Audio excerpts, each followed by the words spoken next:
এ থাম্বনেলের কথা আমার না, আওয়ামী লীগের লোকজনদের। কারণ হাসিনা পলাইলেও হাসিনা পুরা ব্যবস্থা রয়ে গেছে, একদম যেমন ছিল তেমনই আছে, কোনো কিছু বদলায় নাই। আজকে একটা এক্সাম্পল দিতেছি একটা সেক্টর নিয়ে। হাসিনার লেসপেন্সার ছিল সামিট গ্রুপ। সেই সামিটের 5টা কোম্পানিকে হাসিনা পলানোর পরে বাংলাদেশ সরকার পরিশোধ করেছে 5,978 কোটি টাকা। হাসিনা পলাইছে, সামিটের চেয়ারম্যান ফারুক খান গ্রেপ্তার হয়েছে, আজিজ খানের ব্যাংক অ্যাকাউন্ট জব্দ হয়েছে, তবু হাসিনা পলানোর পরের 1 বছরে সামিট গ্রুপ 5,978 কোটি টাকা পাইছে। তার মানে তার কি ইলেকট্রিসিটি দিচ্ছে সরকারকে, তাই সরকার টাকা দিতেছে? জি না।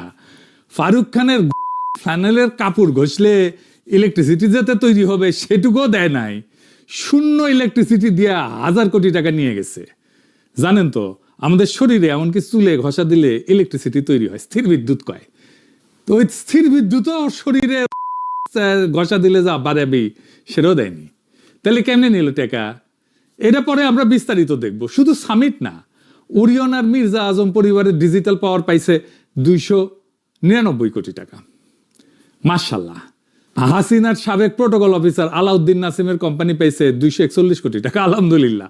শামীম ওসমান, মির্জা আজম আর ওবায়দুল করিমের ওরিয়ন পাওয়ার সোনারগাঁ পাইছে 442 কোটি টাকা। ইয়া আল্লাহ, দরবেশ বানায় দাও। কারণ আরো আছে। একই গোষ্ঠী ওরিয়ন পাওয়ার রূপসা পাইছে 352 কোটি টাকা। এর সবাই আওয়ামী লীগের লোক, অনেকে দেশের বাইরে পালায় আছে। এই জন্যই তো দুবাই বুর্জ খলিফার সামনে এরা দল বেঁধে সিল করে নিশ্চিন্তে। দেখেছেন কত নিশ্চিন্ত? কারণ বাংলাদেশ জনগণের ট্যাক্সের টাকা ঢুকিচ্ছে প্রত্যেক মাসে ওদের অ্যাকাউন্টে। এটা হাসিনার সিস্টেম আর তারেক রহমানের ম্যানেজমেন্ট। হাসিনা ছাড়া হাসিনার সিস্টেম, সেটা কেমন, কিভাবে শুরু হইলো? তাহলে লুটপাট আসেন সেটা বুঝে দেখি। 2008 হাসিনা ক্ষমতা এসছে, চারিদিকে লোডশেডিং, 15 কোটি মানুষের দেশে বিদ্যুৎ সক্ষমতা 5,500 মেগাওয়াট, দরকার 7,000 মেগাওয়াট, ঘাটতি 1,500 মেগাওয়াট। তার মানে প্রত্যেকটা 5টা ঘরের একটাই অন্ধকার। হাসিনা দেখলো এটা তো মজা, এখানে সুযোগ, এখানে দাও মারা যাবে, দাও। পাবলিক অস্থির হয়ে আছে লোডশেডিং এর যন্ত্রণা, এই থেকে মুক্তি পাইতে যা খুশি মেনে নেবে। হাসিনা আসলো পরিত্রাতা হইয়া, সংকটের সমাধান নিয়ে সংসদে পাশ হইল কুইক রেন্টাল বা ইনডেমনিটি অ্যাক্ট। এই আইন হাসিনাকে 2টা ভয়ঙ্কর ক্ষমতা দিল। সেকশন 6(2) কি আছে সেইটাতে? জ্বালানি মন্ত্রী একাই কোনো দরপত্র ছাড়া যে কোনো চুক্তি করতে পারবে।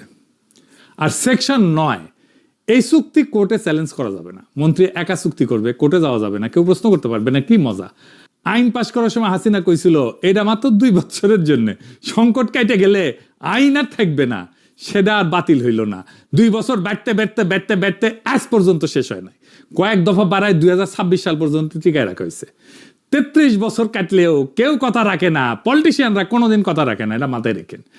আর বিএনপি তখন সংসদে 15 বছর ধরে যে ইনডেমনিটি আইন দিয়ে 1,000 কোটি টাকা লুট হইল, প্রধান বিরোধী দল হিসাবে বিএনপি সংসদে সেটার বিরুদ্ধে দাঁড়ায় নাই। রাজপথে রাজনীতির কেন্দ্রীয় ইস্যু করে নাই। হরতাল হয়েছে অনেক কিছুর জন্য, খালেদা জিয়ার বাড়ির জন্য, কেয়ারটেকার বাতিল নিয়ে, কুইক রেন্টাল নিয়ে হয় না কিছু। হাসিনা তাইলে কেন আইন করলো? 1 নাম্বার তো রাষ্ট্রের সম্পদ মাফিয়ারাতে দেওয়ার জন্য। আর কি কারণ ছিল?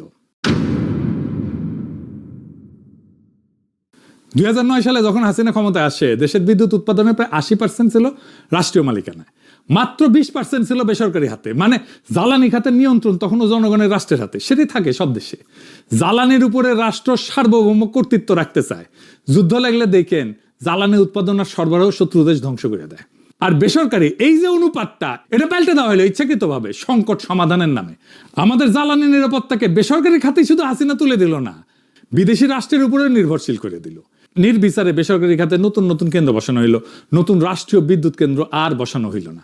সব নতুন চুক্তি গেল সামিট, ওরিয়ন, এসালম, ইউনাইটেড, ডরিনের মতো হাসিনার ঘনিষ্ঠ কোম্পানির হাতে।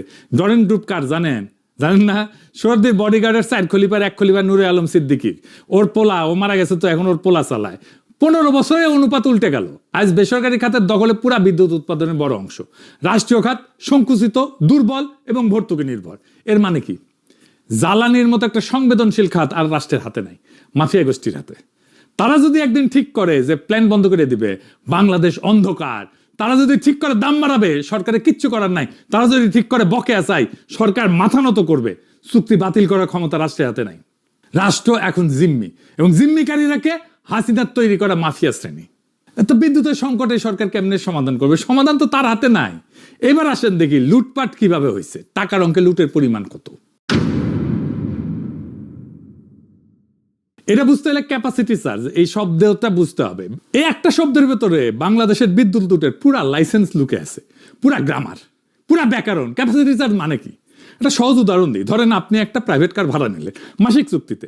চুক্তি এরকম যে গাড়ি আপনি চালান বা না চালান প্রত্যেক মাসে ভাড়া দিতে হবে। চালাইলে তেলের দাম আলাদা, না চালাইলেও মাসিক ভাড়া ঠিকই যাবে।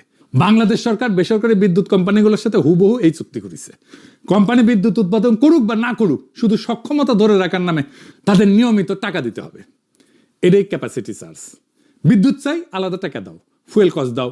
বিদ্যুৎ চাই না তাও ভাড়া দাও, ক্যাপাসিটি চার্জ। প্ল্যান্ট চললেও টাকা, না চললেও টাকা। কোম্পানির কোনো লেকশন নাই, পুরা ঝুঁকি রাষ্ট্রের, মানে আপনার আমার ঘাড়ে। বিশ্বের কোনো স্বাভাবিক বাজারে ব্যবসায় ঝুঁকি থাকে, ভালো করলে লাভ, খারাপ করলে লোকসান। কিন্তু বাংলাদেশের বিদ্যুৎ খাতে ঝুঁকি নাই, শুধু লাভ আর লাভ। এটা ব্যবসা নাকি এটা লুটেরাদের জন্য রাষ্ট্রের পেনশন স্কিম? এই লুটেরারা কত টাকা নিচ্ছে শুনলে মাথা গরম হয়ে যাবে।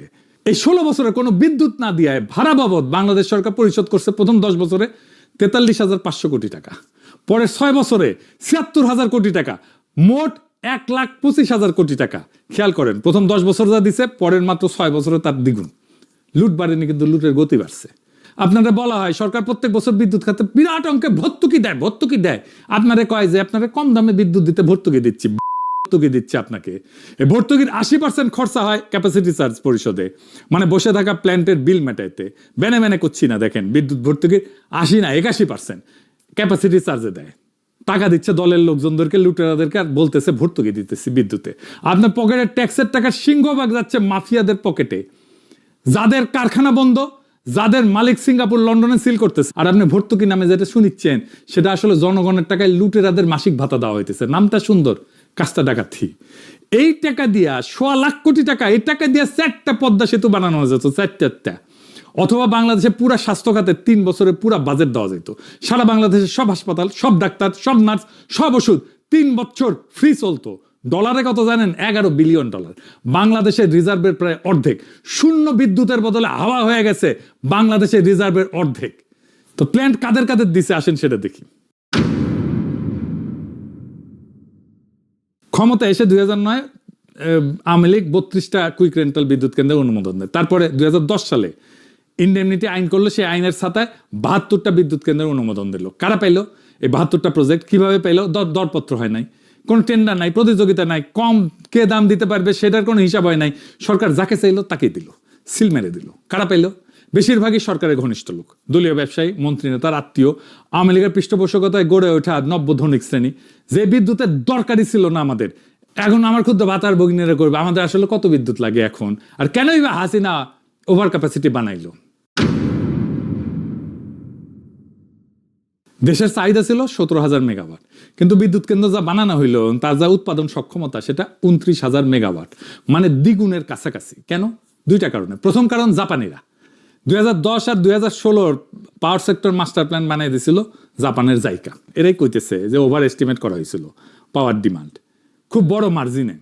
এর কারণে বাংলাদেশ অনেক বেশি ক্যাপাসিটির, যা দরকার তার চেয়ে বেশি ক্যাপাসিটির বিদ্যুৎ কেন্দ্র বানাইছে। এখন চিন্তা করেন, যে জায়গা প্ল্যান দিচ্ছে মাস্টার প্ল্যান, সেই জায়গায় বিদ্যুৎ কেন্দ্র বানাইতেছে, মাতার বাড়ি কয়লা প্ল্যান্টে বিনিয়োগ করতেছে, মাস্টার প্ল্যান আবার সেই বানাইতেছে, সেই প্ল্যান অনুযায়ী প্ল্যানটা বানাইতেছে। এইটারে বলে কনফ্লিক্ট অফ ইন্টারেস্ট। যাকে প্ল্যান বানাইতে দিতেছেন সেই আপনার ফোরকাস্টিং করতেছে আপনার চাহিদা কত হবে। ভাবেন, আপনি ধরেন গাড়ি নিয়ে গেলেন আপনি গ্যারেজে, মেকানিক বনেট খুলে বললো যে ভাই ইঞ্জিন তো শেষ, আপনার নতুন ইঞ্জিন লাগবে, ব্যাটারিও বদলাইতে হবে, গিয়ার বক্সও দেখি গেছে গা টাইট হয়ে গেছে, আপনি জিগাবেন এত পার্টস কই পাবো? মেকানিক হাসি দিয়ে কইবে যে চিন্তা করেন না, পাশের পার্টসের দোকানটা আমার নিজের। কারণ বুঝেছেন তো, পার্টস বেচা যার ব্যবসা, সে কেন বলবে যে গাড়ি ঠিক আছে আপনার? সে তো বলবে আপনার গাড়ির সব শেষ। সে তো চাইবে যে পার্টস বেচতে, সে তো গাড়ি ঠিক করতে বসে নাই। তো জাইকা তো আসলে আমার প্ল্যান করে দেবে না, ও তো আসছে কিভাবে বিদ্যুৎ কেন্দ্র বানাইবে আর টাকা নিবে। জাইকারে কেন দেশের পাওয়ারের পরিকল্পনা করতে দিতে হবে? আমাদের দেশের এক্সপার্টরা আছেন, একটা রাষ্ট্রীয় প্ল্যান বানাইতে পারে না? একটা বিদেশি প্রতিষ্ঠান থেকে লেখায় নিতে হবে, আবার ওদেরই ওই প্ল্যান অনুযায়ী ইনভেস্ট করতে দিতে হবে। বাঙ্গুদের কাজই এরকম। হাসিনা কইতো না আমি এই প্ল্যান করে দিয়েছি, ওই প্ল্যান করে দিয়েছি, ডেল্টা প্ল্যান করে দিয়েছি। প্ল্যান করেছে আর এক প্ল্যান মাস্টার আসিছে, বাংলার লুথার কিং। হাসিনারও মজা, বেশি প্ল্যান মানে বেশি লুট। তো লুটের গুরু কারা? গুরু হইতেছে হাসিনার ছেলে সজীব ওয়াজেদ জয়, প্রতিমন্ত্রী নসরুল হামিদ বিপু। লুটপাটের সিস্টেম চালাইতো যারা, তারা হইতেছে সাবেক জ্বালানি উপদেষ্টা তৌফিক এলাহি চৌধুরী, এখন কারাবন্দী আছে, সাবেক মুখ্য সচিব আবুল কালাম আজাদ আর আহমেদ কাইকাউস। পুরা 15 বছর বিদ্যুৎ মন্ত্রণালয়ের দায়িত্ব হাসিনা নিজের হাতে রাখছিল, নিজের কবজায়। হাসিনা পলানোর পর 2 বছর হইতে চললো, কারো শাস্তি হয়নি, কারো জবাব দিয়ে হয়নি। আর আছে কোম্পানিগুলা, আমি সব কোম্পানির নাম বলবো না, আজকে 2টা কোম্পানি আপনারা চেনেন, সামিট আর এসালম।